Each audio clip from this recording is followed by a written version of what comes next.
voici Seigneur pour faire ta volonté.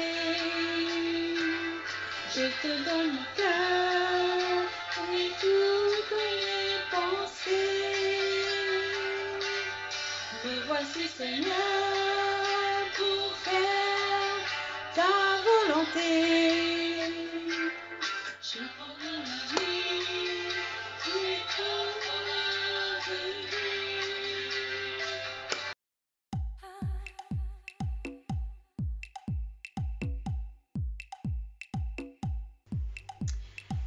Hello mes colombes, hello mes girl power, j'espère que vous allez bien. Moi je vais bien grâce à Dieu. Alors c'est la fin de l'année, hein? C'est la dernière ligne droite là pour la fin de l'année. Et cette année nous avons vécu pas mal de turbulences et espérons que la nouvelle année va commencer avec des bonnes augures, hein? et de bonnes nouvelles et que les choses vont s'améliorer pour nous tous. Et je viens aujourd'hui vous faire un petit story time parce que vous savez, comme c'est la fin de l'année, on fait un peu le bilan de son année terminée et pendant ce moment on fait un bilan de son année terminée et ensuite on voit avec le bilan ce qu'on a pu atteindre comme objectif et ce qu'on n'a pas pu atteindre comme ce qu'on n'a pas réussi à atteindre comme objectif. Et parfois, ça nous amène à... Dans mon cas, je suis assez dure, assez exigeante envers moi, mais je reste dans la limite de résonance. C'est-à-dire que je préfère me dire que je préfère m'accrocher sur ce qui a réussi plutôt que de m'attarder sur ce qui n'a pas réussi. Et plutôt que de m'alarmer sur ce qui n'a pas réussi et me dire que c'était pas le bon moment et que je vais devoir redoubler d'efforts pour réussir là où je n'ai pas réussi. Alors, et pendant ce temps-là, il arrive par moments, quand on a ce genre de réflexion, parce que je me dis, la femme que je suis aujourd'hui, ce n'est pas la femme que j'étais il y a 2 ans, je suis plus la femme que j'étais il y a 5 ans, je suis plus la femme que j'étais il y a 10 ans, je suis également plus la femme que j'étais il y a 20 ans. Et on revoit tout ça et des fois ça nous fait revenir des souvenirs. Alors je me suis souvenue d'un événement qui s'est passé dans ma vie quand j'avais 14 ans. Quand j'avais 14 ans, il y a des gens qui ont essayé de m'envoyer en mariage à mon insu. Et j'ai donc décidé de vous parler de ça parce que c'est un souvenir que j'avais enfui complètement dans mon esprit et je n'avais plus jamais repensé à ça jusqu'à aujourd'hui.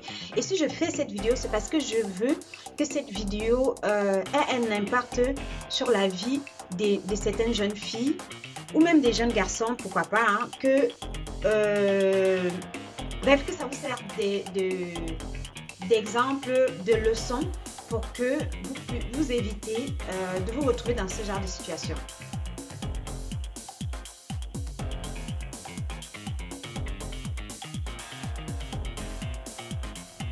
Alors, après ce court moment de pause, je suis de retour. Je vais vous raconter l'histoire. Quand j'avais 14 ans, j'étais une jeune fille insouciante, comme toutes les jeunes filles de 14 ans. J'étais un peu... quand je réévalue l'époque et ma façon de penser de l'époque, j'étais j'étais un peu une jeune fille qui se sentait un peu invincible, donc je faisais confiance à tout le monde, à tout le monde, et je ne craignais pas le mal. Je pensais pas qu'il pouvait m'arriver quoi que ce soit de mal en fait. Et j'allais souvent en vacances chez une tata de la famille.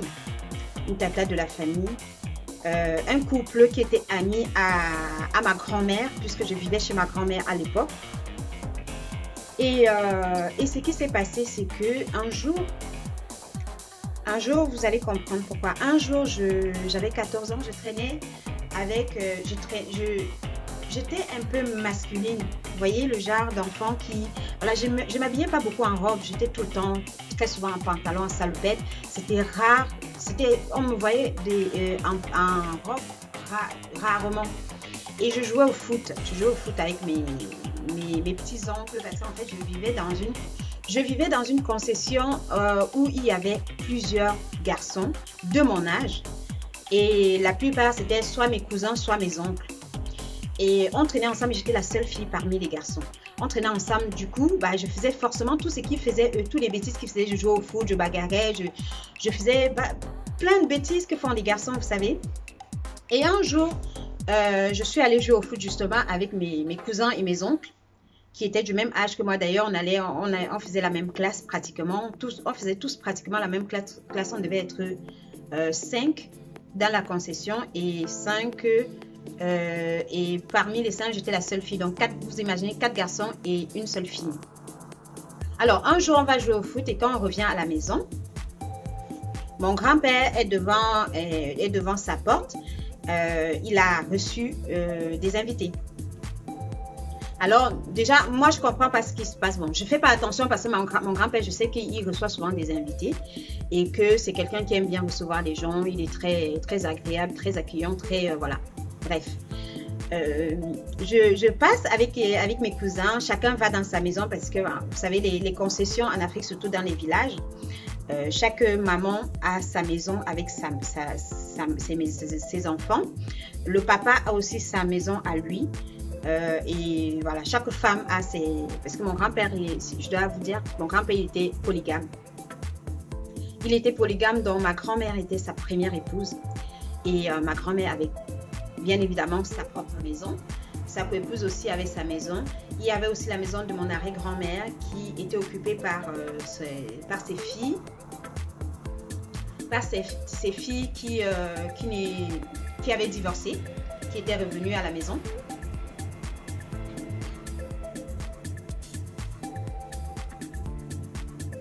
Alors, ce qui s'est passé, c'est que je passe, les autres, on arrivait en discutant, on rigolait et tout. Et puis, on se passait même encore le ballon en arrivant dans la cour. Chacun allait chez lui. Et moi, je vais aller à la maison. Mon grand-père m'appelle. En fait, mon grand-père, il m'appelait toujours sa princesse, sa belle-mère, parce que je porte le nom de ma grand-mère du côté de mon arrière-grand-mère, du côté de ma grand-mère. Donc, il m'appelait toujours sa princesse, sa belle-mère. Donc, il m'appelle. Toute joyeusement, j'y vais. Et je me dis, peut-être, dans ma tête, je me dis, il m'appelle peut-être pour me demander de leur servir peut-être de l'eau ou bien quelque chose. Donc, je suis contente d'y aller. Et j'arrive. Il me dit, ces personnes sont là pour toi. Et puis je me dis, comment ça, ces personnes sont là pour moi? Moi, je ne les connais pas. Il y a un monsieur, un papa et une maman. Moi, je dis, mais comment ça, ils sont là pour moi? Moi, je ne les connais pas. Mon grand-père dit, en fait, il faut que tu réalises que tu es déjà devenue une jeune femme et que les gens, ils sont venus là pour demander ta main, pour te demander un mariage. Et puis je me dis, mais c'est pas possible. C'est pas le genre de choses qui me traversent encore la tête. Donc je suis encore dans ma période de je m'en fous de tout. J'ai envie de m'amuser, j'ai envie de jouer au foot, j'ai envie de traîner avec mes copains, j'ai envie de... Voilà, je pense pas encore au mariage. Je ne pense pas encore aussi loin en fait. Je suis encore un enfant, j'ai envie de profiter de mon enfant, j'ai envie de profiter de... Et là, il me dit, il est venu te demander un mariage. Et là, je suis perturbée, en fait, je comprends pas. Je comprends pas. Et puis, il me dit, est-ce que tu veux te marier? Je dis, mais non. Mais non, mais absolument non. Absolument pas, non. Mais bon, j'avais déjà eu des histoires où il y avait des jeunes hommes qui venaient de la ville pour venir épouser des jeunes filles au village. Et là, ça me tombait dessus, en fait, c'était moi. Cette fois-là, moi j'entendais les histoires des autres, mais cette fois-là, c'était mon histoire à moi, quoi. C'était moi qu'on venait chercher, on venait de la ville pour venir marier. Et là, je me dis non, ça peut pas m'arriver, ça peut pas être en train de m'arriver, c'est pas possible. Et là, heureusement pour moi, mon grand-père leur a dit que sa petite fille, elle est trop jeune. Sa petite fille, elle est trop jeune pour aller en mariage et que je suis encore à l'école et qu'il entend bien me voir faire des études. Et que voilà, Il ne peut pas donner son accord pour ça, il ne peut pas donner sa bénédiction pour ce genre de choses. Voilà, je vais faire une courte pause et je reviens vous raconter la suite. À tout de suite.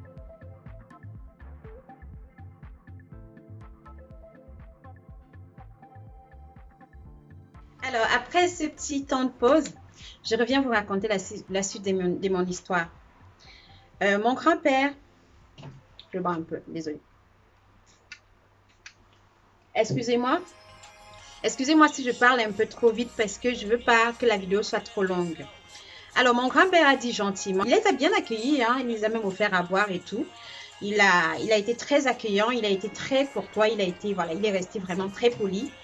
Et il les a dit, voilà, je pense que vous allez devoir chercher une autre prétendante à votre fils, comme il a dit à ses parents, qui il semblait leur connaître.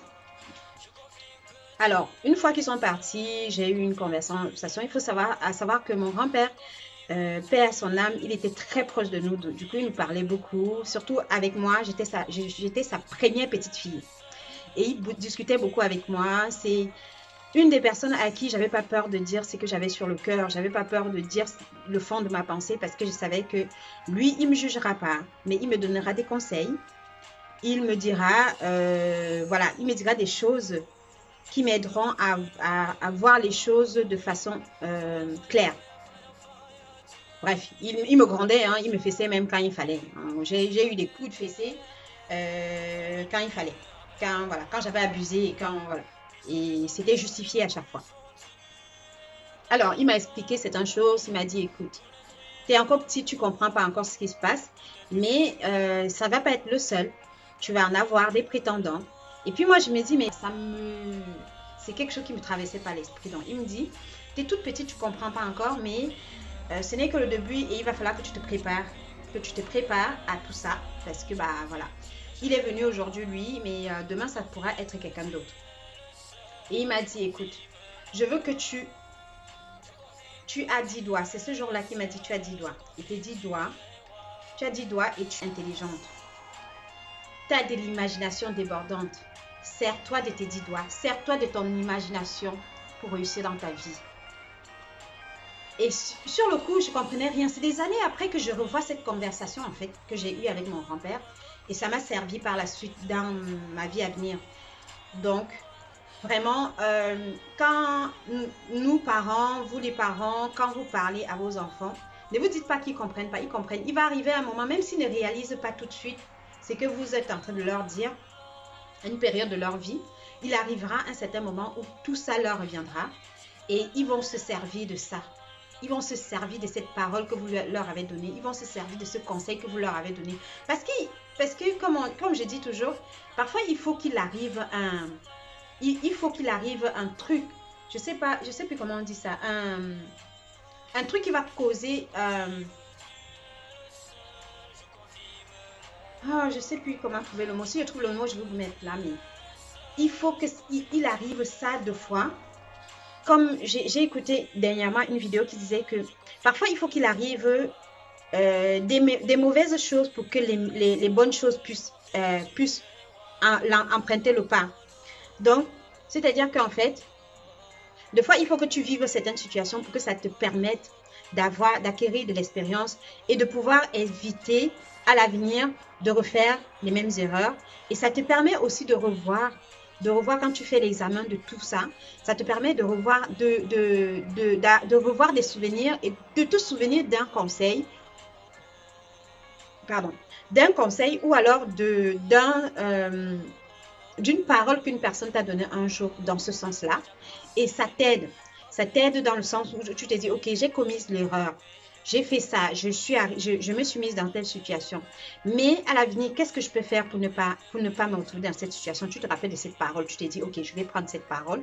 Je vais soit l'adopter ou pas du tout. Ou prendre une partie de cette parole et en faire ce que tu veux pour te permettre d'éviter à l'avenir des erreurs comme celle-là. Donc, mon grand-père, il m'explique des choses, il me dit,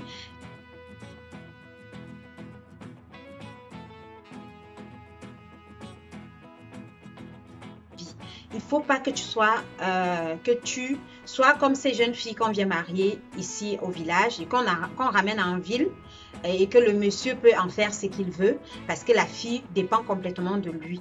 Il m'a parlé ce jour-là, je l'ai regardé, mais je n'y comprenais rien du tout, mais je vous assure que j'étais perdue, j'étais là, je l'écoutais parler et puis j'étais là, je le regardais, il parlait. Et il faut dire que moi, j'étais une fille, je vivais au village. Et les jeunes filles de mon âge à l'époque savaient faire leur champ, cultiver leur champ, récolter des trucs et tout. Et moi, je ne savais pas faire le champ. Quand j'allais au champ avec ma famille, je faisais un peu. Et après, ouais, il faut aussi que je signale que j'ai toujours eu mal au dos depuis que je suis petite. J'ai toujours souvent eu cette douleur au dos. Du coup, voilà, je m'accrochais parfois sur cette douleur pour me mettre à pleurer. Pendant qu'il travaille, je suis assise sur un sion, comment on appelle au pays, les rangées là de terre qu'on faisait comme ça pour planter des trucs dessus. Je faisais 2 ou 3 et après j'avais mal au dos. Je m'asseyais, je pleurais. Je pleurais toutes les larmes de mon corps. Et à chaque fois quand les autres se plaignaient, mon grand-père disait laissez-la tranquille, je vais lui parler. Et à la fin de la conversation qu'il a eue avec moi après le passage de ce monsieur, il m'a dit: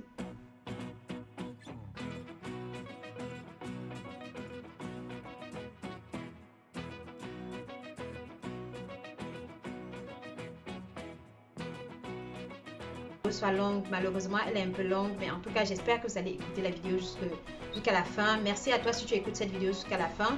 J'espère que ça va impacter ta vie, j'espère que ça va t'aider à éviter certaines erreurs et je te dis à bientôt dans une prochaine vidéo. Prends soin de toi parce que personne ne le fera mieux que toi et je t'embrasse fort, que le Seigneur te bénisse et excellente préparation de fête de fin d'année et voilà, à bientôt dans une prochaine vidéo. Bisous, bye bye.